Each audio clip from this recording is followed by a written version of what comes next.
Chères auditrices, chers auditeurs, bonjour. Bonjour Yoran. Bonjour Fred. Un nouveau sujet ? Oui, je crois. Alors, on va commencer nos discussions avec un sujet qui est important, un sujet qui préoccupe. Et qui nous touche tous. Qui nous touche tous également, qui préoccupe tout le monde, à juste titre. Eh bien, c'est le sujet de, on va dire, tout pêle-mêle, la mort, l'immortalité, de l'âme, entre guillemets, la nature de l'homme, qu'est-ce que l'homme, que dit la Bible sur... Finalement, tout ça, c'est interdépendant et c'est lié. Quelle conception on a de l'homme, de ce qui le concerne, âme, esprit, corps, je ne sais pas, et qu'advient-il de l'homme au moment de la mort ? Y a-t-il une immortalité de l'âme ? Toutes ces questions, on va essayer d'y réfléchir bien dans les prochaines émissions. Ça va nous occuper. Certainement. Alors, on peut commencer d'abord avec des mots. Commençons d'abord avec des mots. L'immortalité, la notion d'immortalité est rendue dans la Bible par deux mots.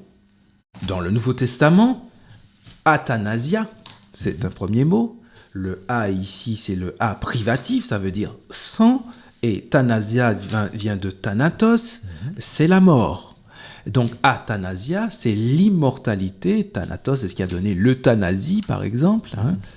C'est donc l'immortalité, athanasia. Un autre mot grec qui est utilisé également, c'est le mot aphtharsia. Et là, c'est l'incorruptibilité. Alors, c'est pas l'incorruptibilité des hommes politiques. C'est l'incorruptibilité, c'est-à-dire tout ce qui a tendance à se dégrader dans ce monde et qui finit par disparaître. Donc ces deux mots, immortalité, incorruptibilité. Prenons d'abord un premier texte qui va donner un petit peu le ton par rapport à cette notion d'immortalité rendue par ces deux mots. Un premier texte qui se trouve dans la première épître de Paul à Timothée. 1 Timothée, chapitre 1, verset 17. 1 Timothée, chapitre 1, verset 17.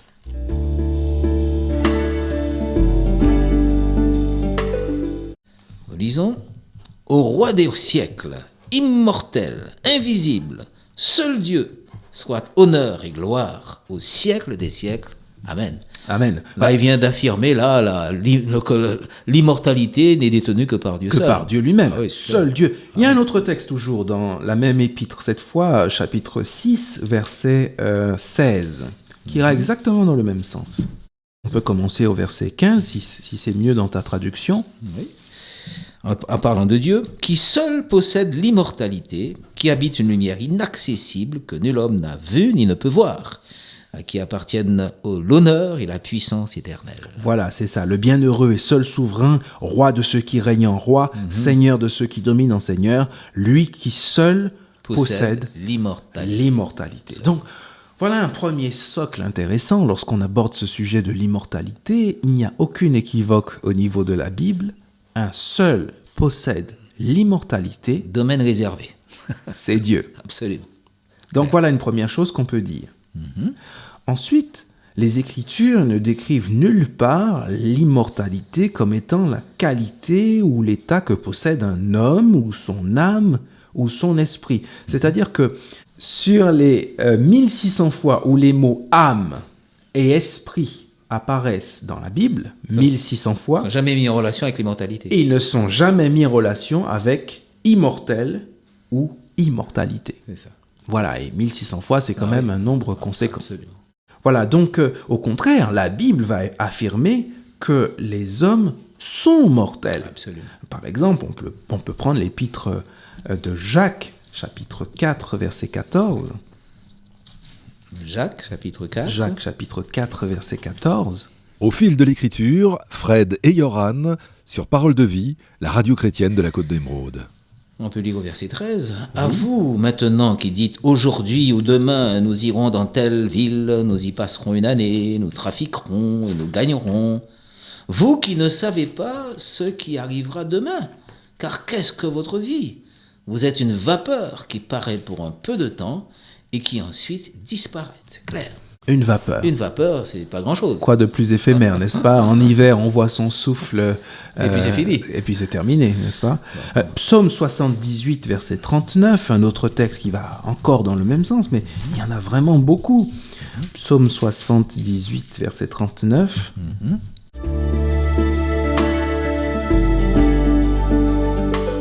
En parlant de Dieu, il se souvient qu'il n'était que chair, un souffle qui s'en va et ne revient pas. En parlant de l'homme. Oui, en parlant de Voilà, en parlant de l'homme. Il se souvient qu'il oui, n'était bien qu'un sûr. souffle. Absolument. Voilà. Donc, et il y a encore d'autres textes. Job 14, verset 2. D'autres textes encore de la Bible affirment exactement la même chose, loin d'affirmer que l'homme, serait en relation avec cette immortalité. Au contraire, la Bible affirme que sa vie, son existence, sont éphémères. Oui, ça c'est clair. Son incapacité d'ailleurs à savoir s'il sera encore en vie encore demain. Voilà. Parallèlement à cela, la Bible nous raconte comment est-ce que l'homme a été créé. Dans Genèse chapitre 2, verset 7, Genèse chapitre 2, verset 7, voilà l'enseignement de la Bible sur les origines de l'être humain. Mais effectivement, c'est ce que la Bible nous enseigne, et nous disons en ces termes, l'Éternel Dieu forma l'homme de la poussière de la terre, il souffla dans ses narines un souffle de vie, et l'homme devint une âme vivante. Donc,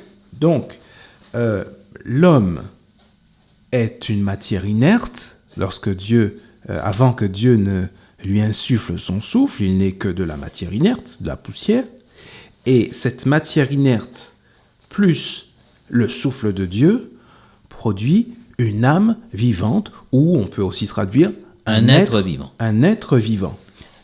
Adam et Ève, même lorsqu'ils sont créés par Dieu, sont mortels, même avant qu'ils pêchent. Puisque le texte de la Genèse dit... Il faut qu'ils se maintiennent en vie grâce à leur accès à l'arbre de vie. Exactement. Le texte dit, le jour où vous en mangerez, vous mourrez. Ce qui sous-entend que l'homme était donc sujet à la mort.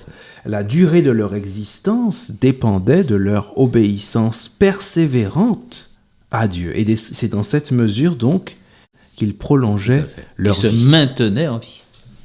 Alors, comment la Bible parle de l'homme? Qu'est-ce que l'homme finalement? Je crois qu'il va falloir que nous arrêtions aujourd'hui, parce que le temps est venu. Oh mince alors. Mais nous reverrons. Et quelle question que tu viens de poser. Ah oui, c'est c'est une question importante. Nous verrons cela donc la prochaine fois. Bon, alors, on vous dit à la prochaine fois. À bientôt. Au revoir. Au revoir.